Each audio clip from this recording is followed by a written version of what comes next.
A história antiga nos mostrou que desde o início da humanidade, reis e imperadores iniciaram conflitos, com o objetivo de estender seus domínios, subjugar povos adjacentes e aumentar sua glória, poder e riqueza. E é uma história que se repete continuamente, através de diferentes protagonistas. Hoje, no século XXI, as coisas não mudaram. Os Estados Unidos, como potência líder mundial, querem manter sua posição de liderança global, mas outros países também querem ter acesso a essa liderança. Claro, cada um no seu estilo, e vemos nessa luta como principais antagonistas os Estados Unidos, a Rússia e a China. Mas a grande questão é: eles serão capazes de assumir a liderança mundial? A resposta a seguir deste relatório. Tanto a Rússia quanto a China receberam enorme ajuda dos países ocidentais, especialmente dos Estados Unidos.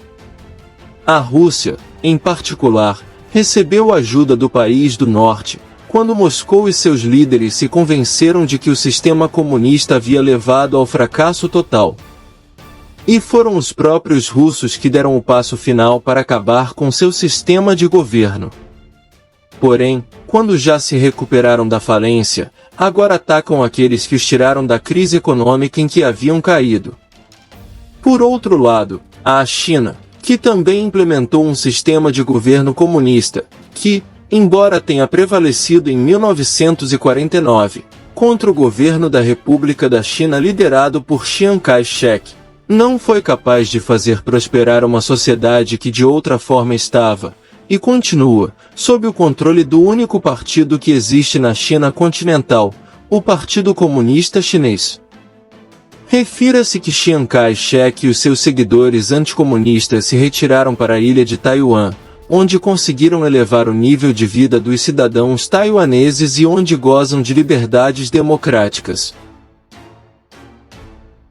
Mas, para todos esses, já sabemos que a Rússia, por enquanto, está fora dessa briga, por se tornar a primeira potência mundial, devido ao que aconteceu na Ucrânia.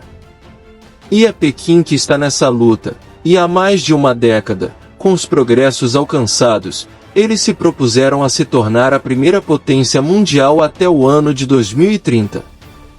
No entanto, essas projeções estão cada vez mais atrasadas, e neste 2023, eles disseram que alcançarão suas metas até 2050. Mas por que o atraso? Qualquer país. Além disso, ao final deste relatório, estaremos falando sobre outro fator sobre o qual os analistas internacionais raramente falam, mas que é absolutamente importante. Vamos focar agora no primeiro fator. O país asiático enfrenta um inimigo silencioso que, curiosamente, não está fora de suas fronteiras, mas dentro delas. Então veja o que está acontecendo no país asiático. As projeções do governo indicam que até 2035, cerca de 30% da população da China, cerca de 400 milhões de pessoas, terá 60 anos ou mais. Além disso, porque no ano passado, foi a primeira vez desde 1961, que ocorreram mais mortes do que nascimentos, e a proporção de velhos e jovens deve se tornar cada vez mais desequilibrada. Essa mudança demográfica representa um desafio significativo para a China, pois pode resultar em uma década perdida semelhante ao que aconteceu no Japão. Embora a política do filho único tenha sido implementada para combater a superpopulação, ela foi aplicada com muito rigor, exacerbando a crise do envelhecimento. A cidade chinesa de Nanton tornou-se tão inundada de idosos que, à primeira vista, parece uma comunidade de aposentados. As empresas locais em qualquer cidade geralmente mantêm uma carga horária para trabalhadores não aposentados, ou seja, pessoas com menos de 60 anos, como guardas de fábrica, lojistas, lavadores de pratos e servidores de restaurantes. Estudos mostram que a cidade mais antiga da China, Nanton, tem um status demográfico único, pois abriga 7,7 milhões de pessoas, 30% das quais têm 60 anos ou mais, o que significa que mais de 2,3 milhões de pessoas estão em idade de aposentadoria. E isso é quase o dobro da proporção nacional, que é de 18,7%, segundo o Censo Populacional Nacional de 2020. Nanton é apontada como a origem do processo de industrialização da China, servindo inclusive como a primeira localização de fábricas têxteis, a partir da década de 1890. A cidade experimentou um declínio na década de 1990, ou seja, 100 anos depois, devido ao rápido crescimento das cidades adjacentes de Suzhou e Xangai, que causaram a migração dos habitantes locais e seu posterior isolamento, e me refiro à cidade de Nanton. Atualmente, os esforços da cidade estão focados em lidar com o rápido envelhecimento da população. Com demografia semelhante ao futuro projetado da China, Nanton oferece um vislumbre de como será o país nos próximos anos. Também serve como um vislumbre da história, oferecendo uma janela para o seu passado. Se as tendências persistirem, até 2035, toda a China, como um todo, se assemelhará ao perfil demográfico que a cidade de Nanton tem hoje.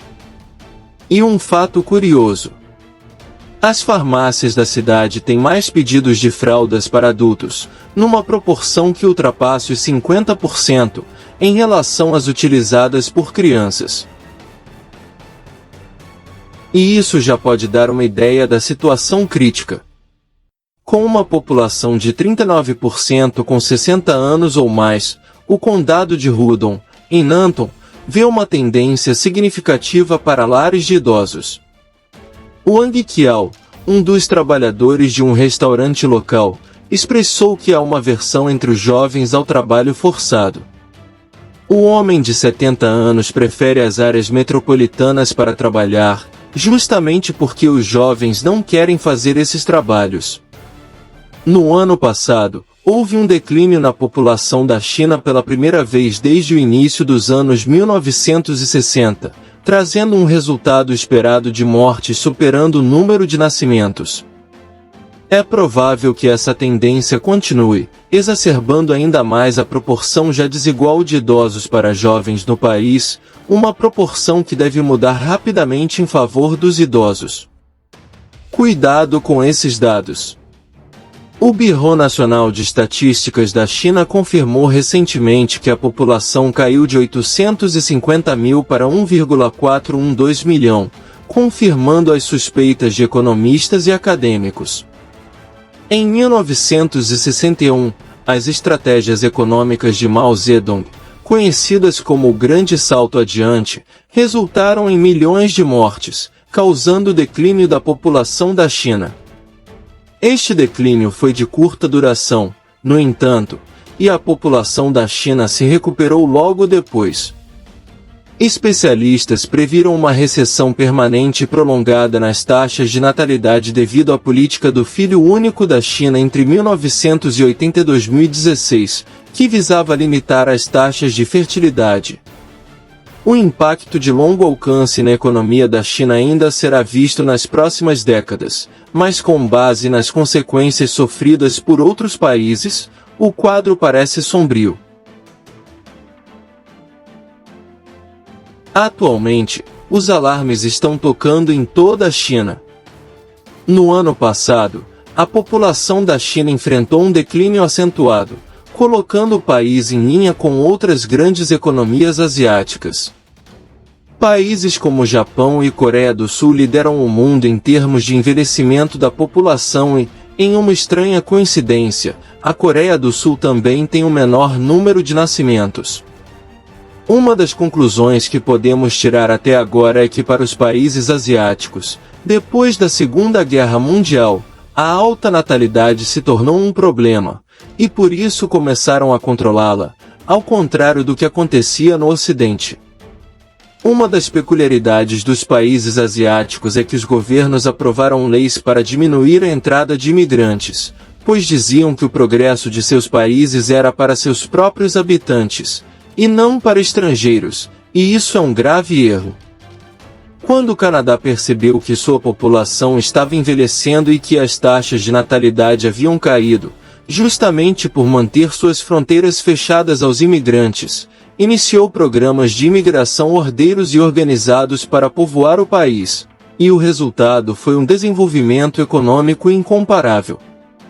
Assim como aconteceu nos Estados Unidos, que sempre teve suas fronteiras abertas à imigração.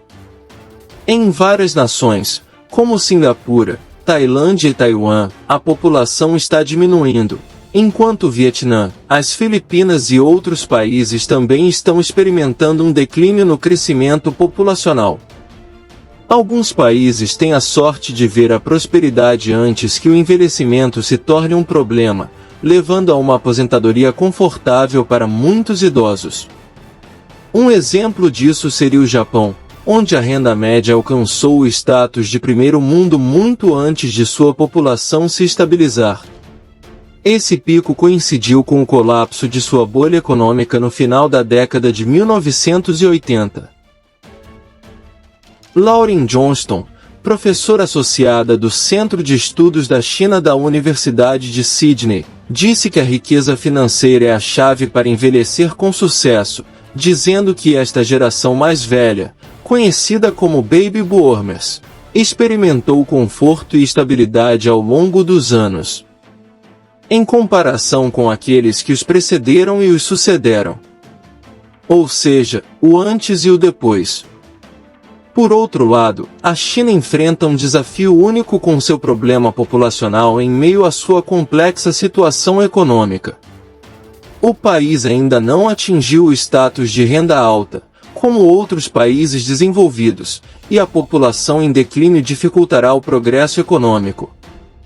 A alta renda é uma característica intrínseca dos países desenvolvidos, e a China afirma ser a maior potência mundial, pagando salários de pirro para manter as exportações de seus produtos para o mundo inteiro.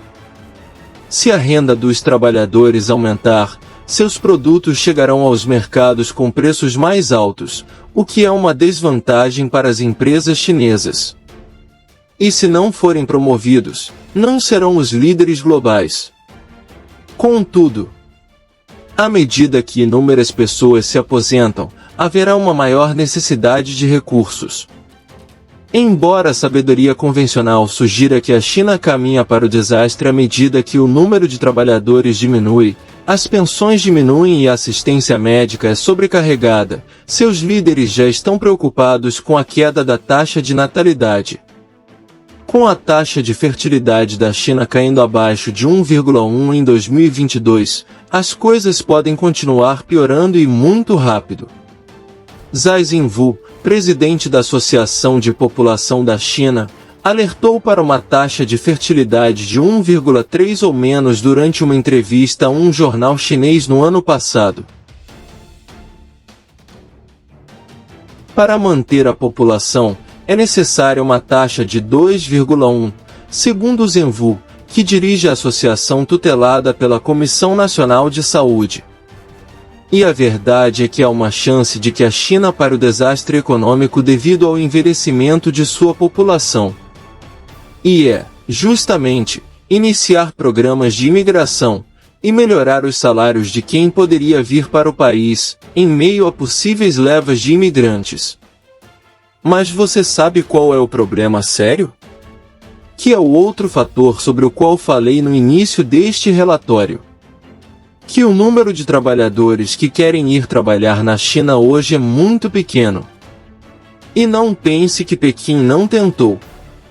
Por que você não quer ir para a China? Não esqueçamos que em agosto do ano passado o líder chinês, Xi Jinping, ordenou o fechamento indefinido de cidades inteiras, sendo quase 80 com mais de 310 milhões de habitantes, que ficaram sem ir trabalhar, sem poder comprar comida, sem poder pagar suas hipotecas, etc., seguindo o plano de pandemia zero. Muitas pessoas morreram de fome e outras sofreram problemas psicológicos permanentes. E você não deve esquecer que será vigiado o tempo todo, porque na China ninguém está a salvo das câmeras do regime que estão por toda parte. Então, e se você estiver trabalhando na China e o regime decidir fechar as cidades novamente e você não puder se mudar para lugar nenhum? O que você faria? Além disso, muitas empresas multinacionais estão fechando suas operações no país asiático. E por hoje terminamos nosso relatório.